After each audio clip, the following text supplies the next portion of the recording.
Alright, magandang araw po sa inyong lahat mga kababayan. Batang Maynila to, it's pag-usapan natin si Manny Pacquiao. Ay mga kababayan, sa ating screen. Nako, ito kasing kampo ni Manny Pacquiao. Ito pong kanyang local party na People's Champ Movement.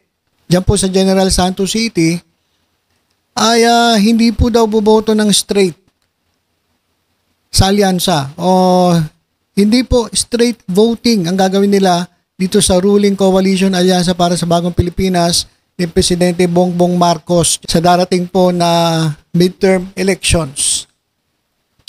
Alam niyo mga kababayan, wala naman pong masama kung hindi tayo boboto ng straight sa alyansa. Ako kahit sa sarili ko, meron akong hindi gusto o hindi kursunada dyan po sa alyansa. So, hindi po ako boboto ng straight. Kaya lang mga kababayan, kung kukuha man tayo ng kandidato na ipapalit po doon sa aalisin natin sa alyansa, siguraduhin po natin na yung kukunin nating kandidato ay hindi po naninira sa gobyerno. Siguraduhin po natin na yung ipapalit natin doon sa tatanggalin natin sa alyansa ay hindi po kontra sa gobyerno. Kasi kapag nang ginawa natin, parang para lang tayong gago. Parang natin niloloko sarili natin. Pro-government tayo. Kaya nga tayo sumusuporta dito sa alyansa para sa bagong Pilipinas kasi gusto natin na yung magiging senator natin ay susuporta dito sa Marcos administration. Bakit? Dahil BBM ba tayo? Dahil Maka Marcos ba tayo? Dahil loyalista ba tayo? Hindi. Dahil po, tayo po ay naniniwala sa mandato ng taong bayan dito po sa present administration. Sila po yung binoto ng taong bayan. So igalang po natin ang pulso ng taong bayan. Kaya kinakailangan nating suportahan itong gobyerno. So kung meron tayong nakita doon sa alyansa na hindi naman natin kursunada, siguro tingin natin wala namang nagawa, wala namang gagawin, wala namang wenta. Pwede naman kayo kumuha ng ibang kandidato. Pero wag naman po yung ilalagay ninyo ay yung obvious na ang gusto ay sirain ng gobyerno. Mga kababayan, yun lang po. Pero pwede tayong hindi po mag-straight. Ito mga kababayan yung kampo ni Manny Pacquiao na People's Champ Movement dyan po sa General Santos City, hindi daw sila mag-straight voting. Okay lang yan. Ang problema dito sa kampo ni Manny Pacquiao, nag-endorso po ng PDP senatorial bets. Nag-endorso po ng PDP candidates. Alam naman natin, ang PDP, mga kababayan, wala nang tamang ginawa ang gobyerno dito po sa PDP. Sila lang po ang laging tama. Lahat po ng ginagawa ng Presidente Marcos mali. Sila lang ang magaling. Si Presidente Marcos hindi magaling. Lahat ng kilos ng gobyerno, mali. Sila lang ang tama. Yun po ang PDP. So, itong kampo ni Manny Pacquiao, nag-endorso ng PDP candidates. Ayan po yung yung sa tingin ko na parang mali naman. Senator Manny Pacquiao, ikaw po ay kinuha ng alyansa. At malamang, ikaw ang pinuno ng iyong local party, People's Champ. Ikaw nga yung People's Champ Tapos, ang gagawin ng iyong local party, papayagan mo sila na mag-endorso ng PDP candidates. O kaya nga nakasulat dito, nilaglag mo ba ang mga kasamahan mo? Naglaglag ka ba ng kasamahan mo?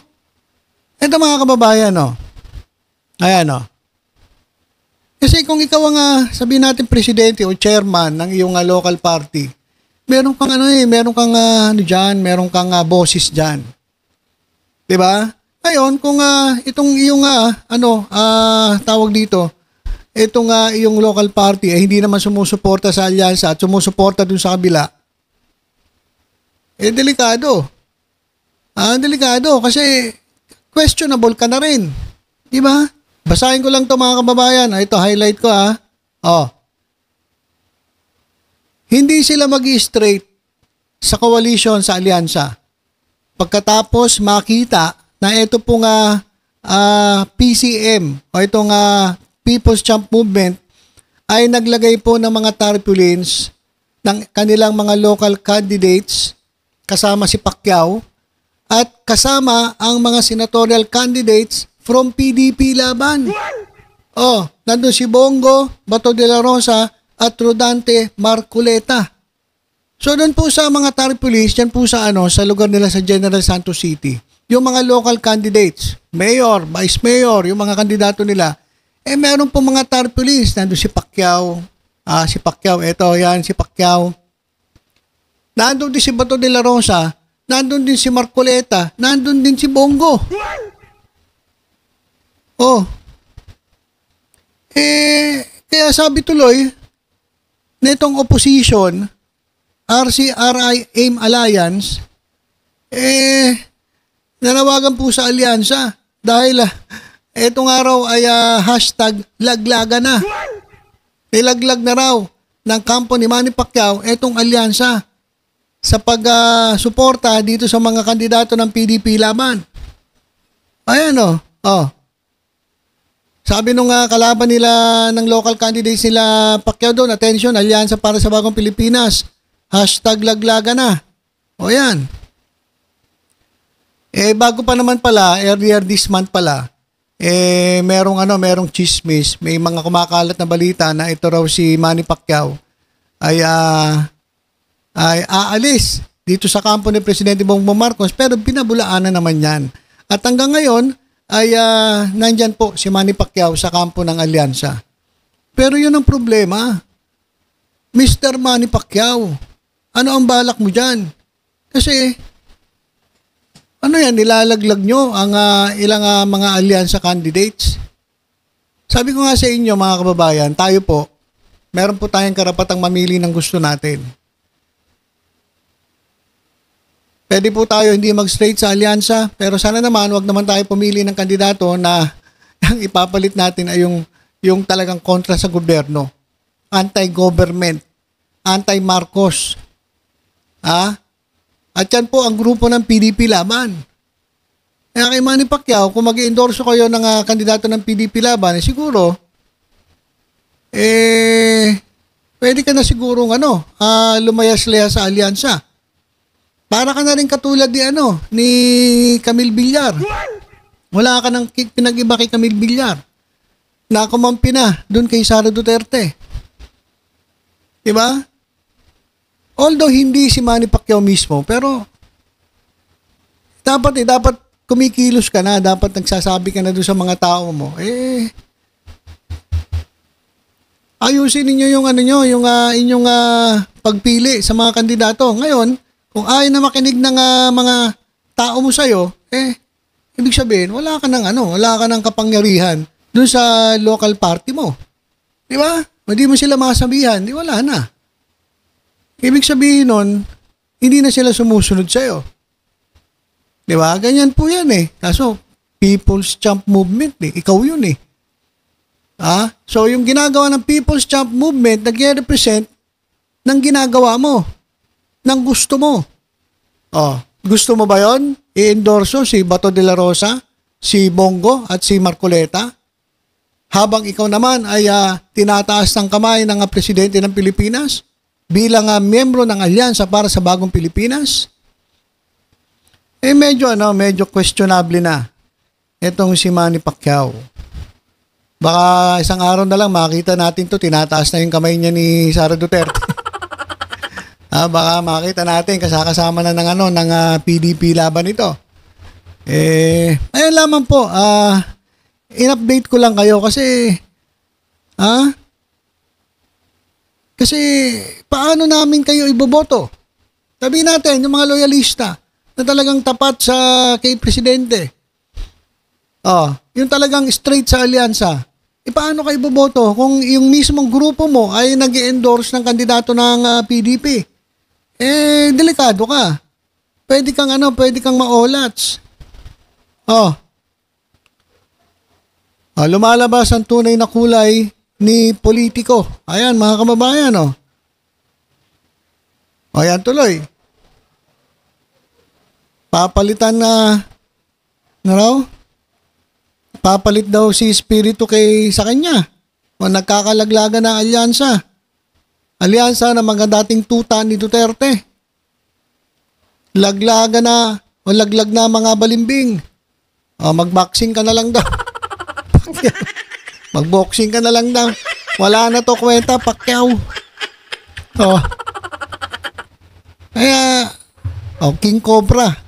So, ayan mga kababayan. Yan lang po ay aking binalita sa inyo para alam ninyo, mga kababayan.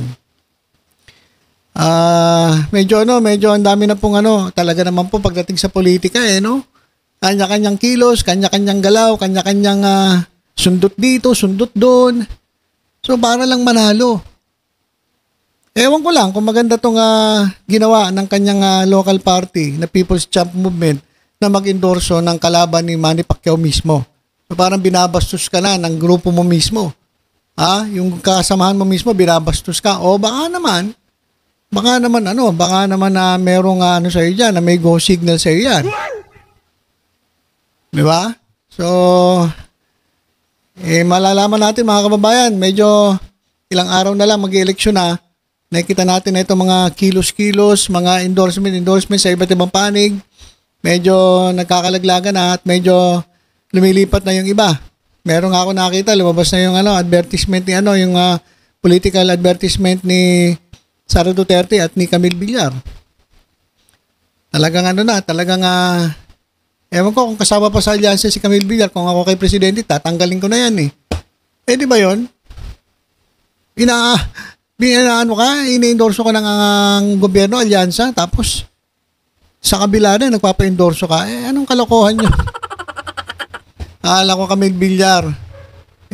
Pero, grabe pumapasok sa Camille Villar. Kaya mag-isip-isip kayo mga kababayan, lalong-lalo na yung biktima ng prime water. Sabi nga ng isang vlogger, crime water daw. Dahil simula nung hinawakan nila ang supply ng tubig sa iba't ibang lugar, mga kababayan, nagka-leche-leche ang serbisyo. Kaya, naku mga kababayan, medyo tayo, kilos-kilos at obserba-obserba. Tingin-tingin mga kababayan sa nangyari para hindi po tayo magoyo, maloko na itong mga bumabalimbing na mga politiko. Okay, so yun lang po mga kababayan. Basta tutok-tutok lang po dito sa Batang Maynila to at sa iba pang updates. Ingat po tayong lahat. God bless po.